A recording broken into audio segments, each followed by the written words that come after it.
इंदौर के कोकिलाबेन अस्पताल के पास विवादित जमीन के मामले में कुछ लोगों ने एक प्रेस वार्ता ली। प्रेस वार्ता करने वाले लोगों ने वक्फ बोर्ड पर भी जमीन को लेकर कई तरह के आरोप लगाए।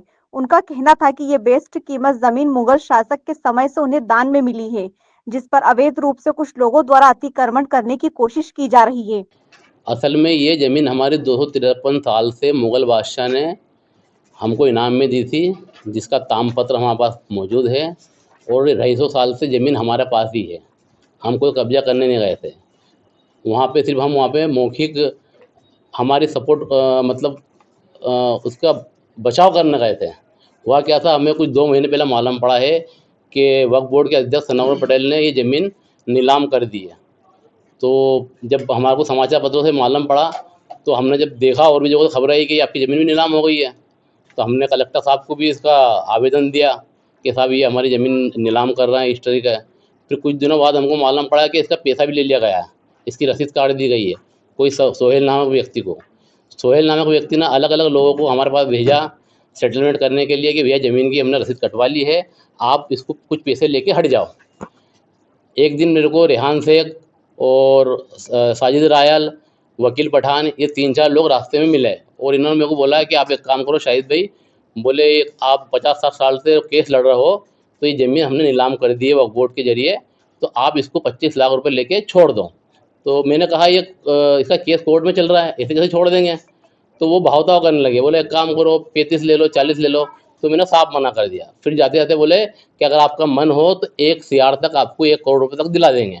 तो मैंने मना कर दिया। तो बोला अगर तुम मना भी करो तो कोई तुम्हारे हाथ में पैसा नहीं आएगा, फिर हम हमारे बलपूर्वक कर लेंगे। हम सब राजनीतिक तौर पे मजबूत हैं।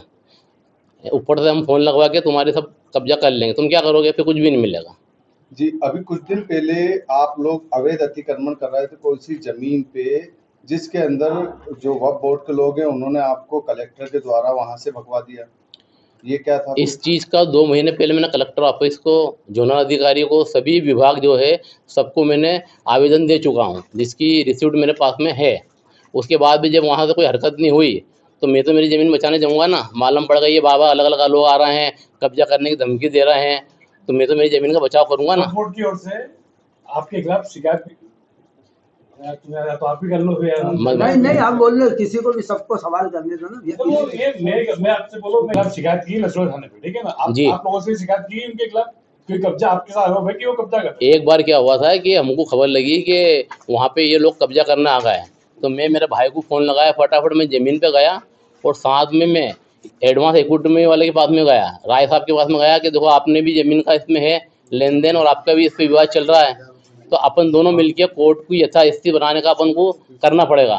तो उन्होंने भी 25-30 लोग भेजे, स्कूल वालों ने कंडक्टर ड्राइवर को वहाँ भेजा और हमारी मदद के लिए, और हमने इन गुंडों को भगाया वहाँ से। अच्छा, एडवांस एग्रीमेंट की क्या भूमिका है इस पूरे मामले में, जमीन के मामले में? इनको पहला वक्फ बोर्ड ने लीज कर रखी है, जो निरस्त भी हो गई बाद में। हमने मेहनत करी उस पर जब निरस्त हुई है। आज तक हमने ज़मीन पे किसी को आने नहीं दिया वहाँ पे।